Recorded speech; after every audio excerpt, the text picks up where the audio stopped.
ኢትዮጵያውያን የአሜሪካ ቪዛ ለማግኘት እስከ $15,000 የሚደርስ ማስያዣ ሊጠየቁ መሆኑ ተሰምቷል። ቤንሻንጉል ጉሙዝ ክልል ውስጥ ከ50 ኩንታል በላይ ወርቅ ለብሔራዊ ባንክ ገቢ መደረጉ ተሰምቷል። ከአየር ላይ ሆነን እናያቸዋለን ሲሉ ቤንያሚን ኔታንያሁ ለኢራን ሕዝብ መልእክት አስተላልፈዋል። ሁሉንም በዝርዝር እናያቸዋለን። ጤና ይስጥልኝ ክቡራንና ክቡራት የቻናሌ ቤተሰቦች፣ ለሰዓቱ ያዘጋጇቸውን አጫጭር ዜናዎች ወደ እናንተ እየቀርብ ያለው እስከ ፍጻሜው ድረስ እንድትከታተሉኝ በአክብሮት እየጋበዝኩ ለቻናሉ አዲስ ከሆናችሁ ሰብስክራይብ፣ ላይክ እና ሼር ማድረግ እንዳይዘነጋ። ወደ ዝርዝር ዜናዎች አልፋለሁ። ኢትዮጵያውያን የአሜሪካ ቪዛ ለማግኘት እስከ $15,000 የሚደርስ ማስያዣ ሊጠየቁ መሆኑ ተሰምቷል። ለንግድና ጉብኝት ወደ አሜሪካ ለመጓዝ የሚያስችል ቪዛ ለማግኘት የሚያመለክቱ ኢትዮጵያውያን ከ5 እስከ $15,000 የሚደርስ ማስያዣ ገንዘብ ሊጠየቁ ነው ተብሏል። ኢትዮጵያውያኑ ከተፈቀደላቸው ጊዜ በላይ አሜሪካ ውስጥ ከቆዩ ገንዘቡ ተመላሽ እንዳይሆን የሚያደርገው ይህ አሰራር ከ2 ሳምንት በኋላ ተግባራዊ እንደሚሆን የሀገሪቱ የውጭ ጉዳይ መስሪያ ቤት አስታውቋል። ስደተኞችና ጥገኝነት ጠያቂዎች ወደ አሜሪካ የሚጓዙበትን እንዲሁም በዚያ የሚቆዩበትን መንገድ እያጠበቀ ያለው የፕሬዝዳንት ትራምፕ አስተዳደር ቪዛ ለማግኘት የዋስትና ገንዘብ እንዲያዝ የሚያደርገውን አሰራር ያስተዋለው ሐምሌ 2017 ዓ.ም ነበር። የአሜሪካ የውጭ ጉዳይ መስሪያ ቤት ባለፈው ታህሳስ ላይ ያወጣው መረጃ እንደሚያሳየው ይህ ግዴታ ከተጣለባቸው 38 ሀገራት ውስጥ 24 ያህሉ አፍሪካ ውስጥ የሚገኙ ናቸው ብሏል።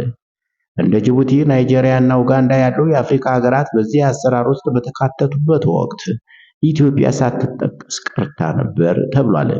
የፕሬዝዳንት ትራምፕ አስተዳደር አሁን ተጨማሪ 12 ሀገራት ይህ ግዴታ እንዲጣልባቸው መወሰኑን የዜና ወኪሉ ሮይተርስ አንድ ኃላፊን ጠቅሶ ዘግቧል። ከመጋቢት 24 2018 ዓ.ም ጀምሮ አሰራሩ ተግባራዊ ከሚደረግባቸው 12 ሀገራት ውስጥ አንዷ ኢትዮጵያ መሆኗን የአሜሪካ ውጭ ጉዳይ ሚኒስቴር በድረገጹ ያወጣው መረጃ ያሳያል። ሞዛምቢክ፣ ቱኒዚያ፣ ሌሶቶ፣ ሞሪሼስ እና ሴልሺየስ በአዲሱ ዝርዝር ውስጥ የገቡት ሌሎች አፍሪካ ሀገራት ናቸው። የመስሪያ ቤቱ መረጃ እንደሚያሳየው ይህ አሰራር ተግባራዊ የሚሆነው ለንግድና ለቱሪዝም የሚሰጡትን B1/B2 የቪዛ አይነቶች በሚጠይቁ ዜጎች ላይ ነው። ቪዛውን ለማግኘት የሚፈልጉ አመልካቾች የሚያስይዙት ገንዘብ 5,000 እስከ 10,000 ወይም $15,000 እንደሚሆን ተገልጿል። አመልካቾች ምን ያህል ገንዘብ ማስያዣ እንዳለባቸው የሚወሰነው በቪዛ ቃለ መጠይቅ ወቅት ነው። በዚህ መልኩ ቪዛ የሚያገኙ ኢትዮጵያውያን የተለያዩ ግዴታዎችን ይጣሉባቸዋል። እንደ ውጭ ጉዳይ መስሪያ ቤቱ ገለጻ ገንዘቡ ያስያዙት ዜጎች ወደ አሜሪካ መግባትና መውጣት የሚችሉ በንግድ አየር ማረፊያዎች ብቻ ነው። በምድር፣ በባህር፣ በቻርተርድ አውሮፕላን ወይም እንደ የግል አውሮፕላን ባሉ የጠቅላላ አቪዬሽን ጉዞዎች ወደ አሜሪካ መግባትም ሆነ ከሀገሪቱ መውጣት አይችሉም።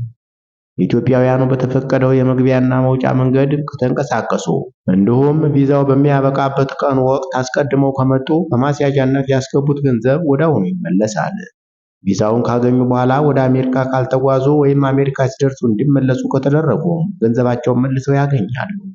የተቀመጡት ግዴታዎች የሚጣሱ ከሆነ የአሜሪካ የሀገር ውስጥ ደህንነት መስሪያ ቤት ጉዳዩን ወደ ዜግነትና ኢሚግሬሽን አገልግሎት እንደሚወስደው ተገልጿል። ኢትዮጵያውያኑ ወደ አሜሪካ ከገቡ በኋላ ጥገኝነትን መጠየቅ ጀምሮ ካሉበት ስደተኛ ያልሆነ ሰው ደረጃ የሚያወጧቸው ሌሎች ሂደቶችን የሚጀምሩ ከሆነ ገንዘቡ እንደማይመለስ የመስሪያ ቤቱ መረጃ ያመለክታል። የቪዛ ማብቂያው ቀን ካለፈ በኋላ ከአሜሪካ መውጣትና ቀኑ ተጠናቆ አገሪቱ ውስጥ መቆየትም እንዲሁ ግዴታን እንደመጣስ ይቆጠራሉ።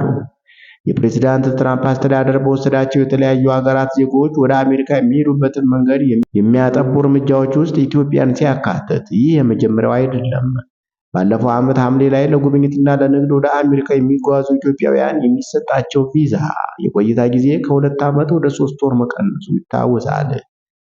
አንዴ ቪዛ ካገኙ በኋላ የቆይታ ጊዜው እስከሚጠናቀቅ ድረስ በተደጋጋሚ ወደ ሀገሪቱ እንዲገቡ ይፈቀድ የነበረው አሰራር ቀይረዋል። በአዲሱ አሰራር የቪዛው የቆይታ ጊዜ ባይጠናቀቅም አንዴ ከአሜሪካ ከወጡ በኋላ በዚያው ቪዛ ተመልሰው መግባት አይችሉም ነው የተባለው።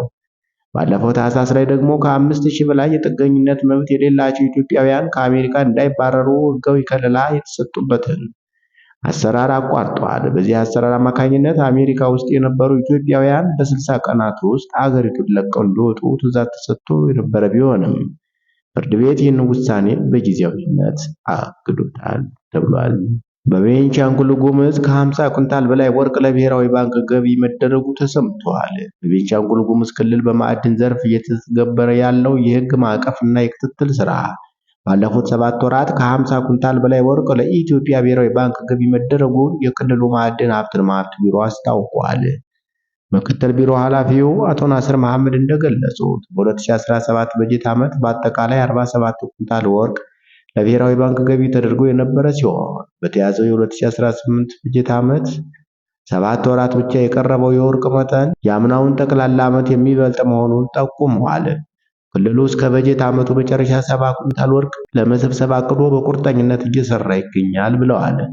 ይህ ስኬት ሊመዘገብ የቻለው ቀደም ሲል የነበሩ ህገወጥ ድርጊቶችን ለመከላከል አምራቾችና አቅራቢዎች ህጋዊ ፈቃድ ወስደው እንዲሰሩ በመደረጉና አቅራቢዎች ወርቅ ገዝተው በህግ መንገድ ወደ ባንክ የሚያስገቡበት የአሰራር ስርዓት በመዘርጋቱ ነው። በተጨማሪም የክልሉ መንግስትና የጸጥታ አካላት በቅንጅት በመስራት የክልሉን ሰላም ማስጠበቃቸው ወርቅ ህጋዊ በሆነ መንገድ ለባንክ እንዲገባ ትልቅ አስተዋጽኦ አድርጓል ተብሏል። አየር ላይ ሆነን እናያቸዋለን ሲሉ ቤንያሚን ኔታንያሁ ለኢራን ህዝብ መልእክት አስተላልፈዋል።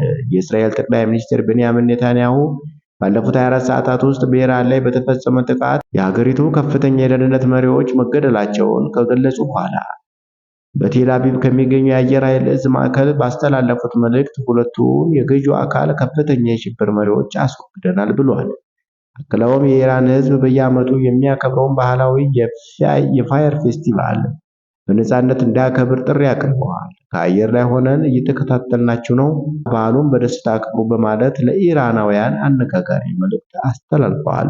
የእስራኤል አየር ኃይል አውሮፕላኖች በቴሄራን አደባባዮች፣ መስቀለኛ መንገዶች ላይ የሚገኙ የጸጥታ ኃይሎች ኢላማ ማድረጋቸው የተገለጸ ሲሆን ይህም ህዝቡ ያለምንም ስጋት በዓሉን እንዲያከብር የታለመ ነው ተብሏል። የኢራን አብዮታዊ ዘብ ለደረሰበት ወቅት ከባድ አጸፋዊ እርምጃ እንደሚወስድ የዛተ ሲሆን በቀጠናው ያለው ወታደራዊ ውጥረት ወደ ከፍተኛ ደረጃ መሸጋገሩ ተነግሯል። ክቡራንና ክቡራት የቻናሌ ቤተሰቦች ለሰዓቱ ያዘጋጀኋቸው አጫጭር ዜናዎች የተከታተላችኋቸውን ይመስሉ ነበር። አብራችሁኝ ስለቆያችሁ ከልብ እያመሰገንኩ ለቻናሉ አዲስ ከሆናችሁ ሰብስክራይብ፣ ላይክ እና ሼር ማድረግ እንዳይዘነጋ። መልካም ቀን እንዲሆንላችሁ ተመኘሁ።